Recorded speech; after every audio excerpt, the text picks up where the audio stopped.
Tupakan poltto.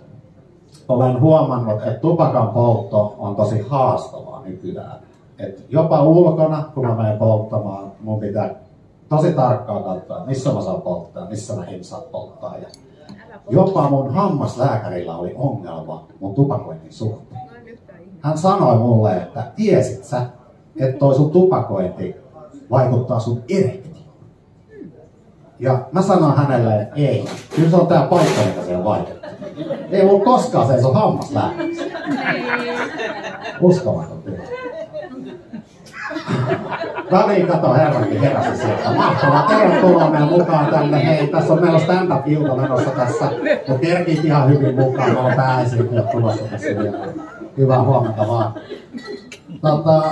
Niin siis, mä oon oikeasti tehnyt tämmöisen päätöksen nyt, että mä en enää tupakoi muuten kuin silleen alkoholikäytön yhteydessä.